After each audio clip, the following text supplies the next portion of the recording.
Já falamos dos Ryzen 5 e agora é hora da gente falar dos Ryzen 7. Bora ver! Antes de tudo, já deixa seu like e se inscreve no canal para não perder nenhum conteúdo que a gente traz aqui no canal da Tera, que é de qualidade. O objetivo de hoje vai ser apresentar para vocês basicamente todos os Ryzens que ainda são comuns ou que ainda estão sendo usados normalmente, para você ter uma bela escolha para fazer depois se você está procurando o seu Ryzen 7. Se você está procurando os Ryzen 5, já tem o vídeo aí no nosso canal falando tudo sobre eles, fechou? Antes de escolher esses processadores, a gente teve que fazer uma filtrada para tirar alguns modelos. Por exemplo, a filtrada mais óbvia que a gente fez é apenas processadores de desktop. Não vamos fazer processador mobile, nem os processadores OEM, né? Só os processadores que você consegue comprar na caixinha bonitinho, que nem uma caixinha dessa, só que, né, a caixinha do Ryzen 7. E também, basicamente, tiramos tudo que fosse do Ryzen 3000 para baixo. Não pegamos Ryzen 1000, nem Ryzen 2000, nem a primeira nem a segunda geração ali do AMD M4. Então, basicamente, Ryzen 3007, né, obviamente, Ryzen 7 3000 para cima, incluindo a nova geração. E já vou dar algumas informações gerais sobre o que a gente vai falar aqui.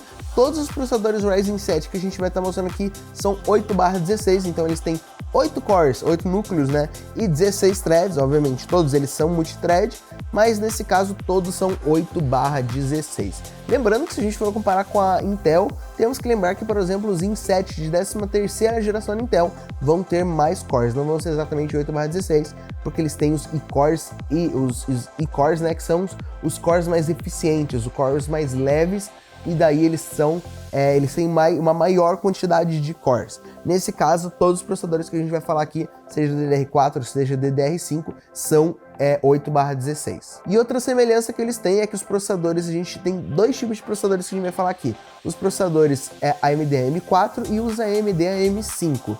Os AMD AM4 são todos 7 nanômetros e os AMD AM5 são todos 5 nanômetros, né? Então, o que difere ali de um para o outro é a litografia, né? Que o AMD AM5 tem uma litografia menor, que acaba fazendo ele ficar mais rápido.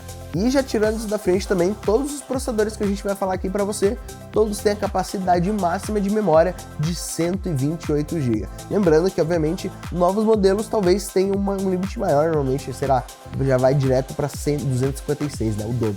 Então, para começar, a gente vai falar dos 3700X, né, lançado em 2019, AM4, 7 nanômetros de litografia, 8/16, não vou ficar repetindo isso, que vocês já sabem.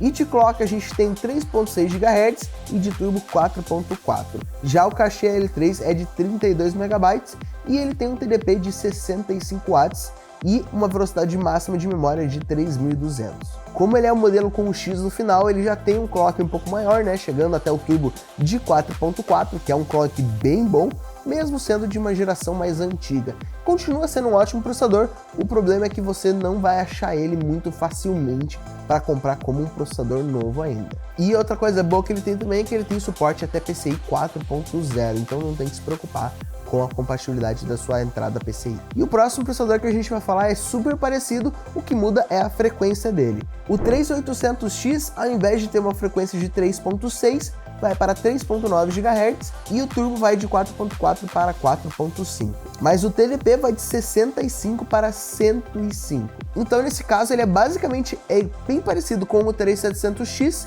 mas ele tem um clock maior, consequentemente, ele tem um TDP maior, mas obviamente ele também tem uma performance maior, mas eles são bem parecidos entre si.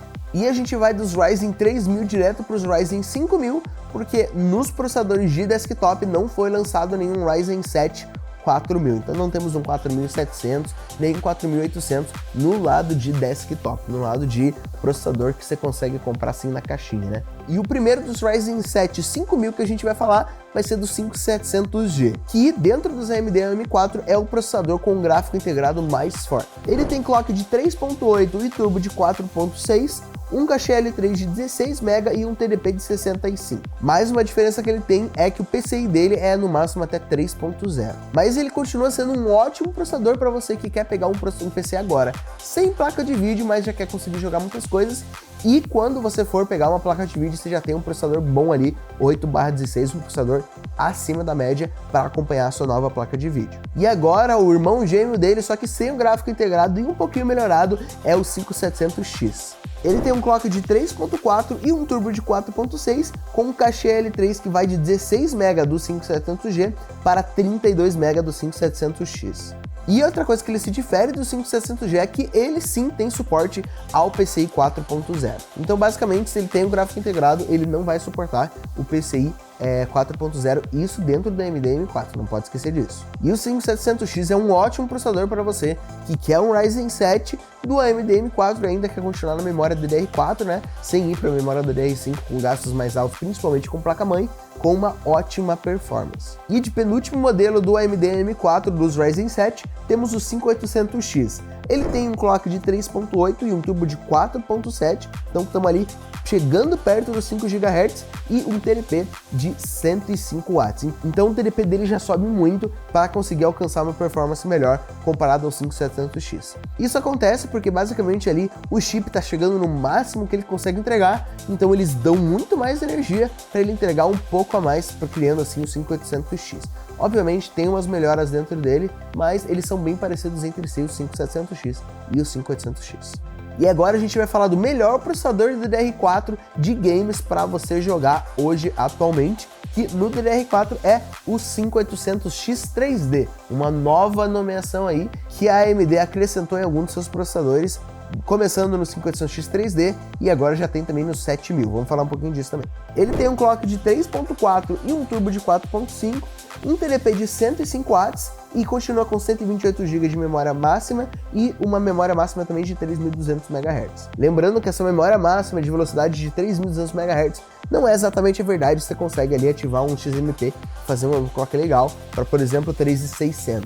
Mas o que difere ele de um 5800X normal é o cache L3 dele, que vai até 96 MB. Então ele dá essa subida gigantesca no cache L3 para te dar uma performance bem melhor em jogos. Tem muitos testes por aí mostrando a melhoria que tem com um cache grande como esse. E sim, em questão de jogar, esse processador acaba sendo melhor sim do que, por exemplo, um Ryzen 9 do AMD M4, especificamente por causa desse cachê maior. Então, dos AMD M4, tem 3 opções que eu te daria como as principais. Se você quer o máximo de performance possível no AMD M4, vai no 5800X3D que você vai ter uma ótima experiência. Agora, se você quer um processador para acompanhar a sua placa de vídeo parruda, o 5700X ou o 5800X são ótimas escolhas. Agora, se você quer montar o seu PC sem placa de vídeo para depois pegar o modelo um pouco parrudo ainda, eu iria também, né, no 5700G, que daí você já consegue jogar muitas coisas no 1080p. E agora, bora para os Ryzen 7000. Lembrando que não são todos os Ryzen 7000 que ainda foram lançados, por exemplo, não temos nenhum Ryzen 3 da série 7000, não temos um Ryzen 3 7100, nem um Ryzen 3 7200, mas as principais diferenças do Ryzen 7000 são duas. Uma é basicamente, todos os processadores são DDR5, não são DDR4, no AMD M5 não temos DDR4, e junto com isso são processadores LGA, não são processadores já com os pinos, né, para fora, os pinos ficam na placa-mãe. E a segunda é que nesses processadores agora, todos eles têm um gráfico integrado, que nem o que a Intel faz normalmente, né? Que os processadores que não tem letra têm um gráfico integrado, mas os gráficos integrados que a gente vai ver nesses aqui não são gráficos integrados para você jogar, são gráficos integrados para você dar vídeo. Mas a AMD já está perto de lançar um processador com F, que é um processador sem gráfico integrado nenhum. Lembrando que isso é uma grande diferença entre os processadores AMD M4 e os processadores AMD M5, porque os processadores AMD M4, eles não têm essa letra no final e eles continuam não tendo gráfico. Basicamente, quando tem gráfico integrado no M4, tem o G no final, e na Ryzen 7000, né, no AMD M5, se tem o F é que não tem gráfico nenhum. Se não tem nenhuma letra, é que ele tem o gráfico para dar vídeo. Se ele tem o F, que ele não tem nenhum gráfico. E se ele tem um G, é que ele tem um gráfico integrado bom. Nesse caso, ainda também não lançaram nenhum processador 7000G. E o primeiro que a gente vai falar é do 7700. Lembrando, eles também são todos 8/16. Lembrando também que ele tem 5 nanômetros de litografia apenas, né? E ele tem um clock de 3.8 e um turbo de 5.3. Primeira vez na nossa lista que passamos de 5 GHz. O cache L3 dele continua em 32 MB, que nem os outros Ryzen 7, e o TDP dele continua em 65 watts. Mesmo sendo DDR5, a capacidade total de memória RAM continua em 128 GB, mas a velocidade vai de 3.200 para 5.200, que é ali uma ótima velocidade para você que quer ir para o DDR5. Mas também lembrando que isso não é o limite do DDR5. O DDR5 também pode ir muito mais longe, como por exemplo 8.000 MHz. mas isso ainda a gente não está nessa realidade. E lembrando que esse processador é um APU, ele tem um gráfico integrado para dar vídeo, não é para jogar, com apenas ali 2 cores para dar vídeo, fechou? E o bom dele é que ele já vem com a compatibilidade para o PCI 5.0, que é um bom diferencial. Então, como vocês conseguiram ver no primeiro processador AMD M5, diminuiu a litografia, o que é ótimo, porque diminuindo a litografia é gasto menos energia, então desse jeito eles conseguiram, gastando a mesma quantidade de energia dos outros, que seria 65 watts, subir o clock até 5.3, o que é muito top.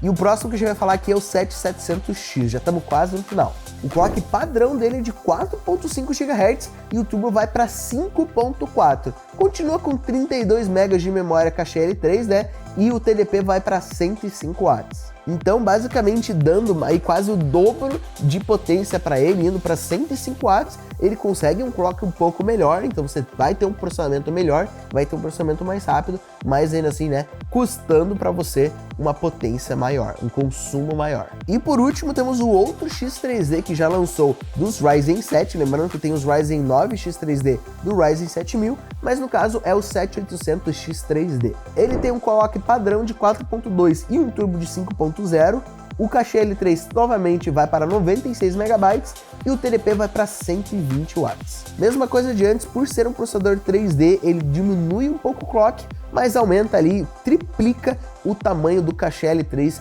que faz uma diferença absurda na hora de você jogar. Mas também isso acaba aumentando um bom tamanho do consumo, que também, né, vai para 120 watts. E como só temos 3 Ryzen 7 até agora na geração AMD M5, né, na geração Ryzen 7000, não tem muito o que eu te recomendar aqui especificamente para cada um, porque não temos um gráfico integrado bom para jogos. Basicamente, todos esses processadores têm um vídeo integrado para você dar vídeo, não para você jogar, mas um deles tem um cachê mais alto para você ter uma performance melhor de jogo, o outro é o mais básico, sem letra nenhum, né, o 7700, e o outro é o 7700X, que já vai te dar um clock um pouco melhor. Todos eles também são ótimas opções para o seu setup, daí vai o que mais encaixa no teu bolso. Então é isso, esses são os Ryzen 7 que ainda são mais comuns atualmente, e os que estão lançando, os que ainda vão lançar, a gente vai falar um pouco mais pra frente, fechou?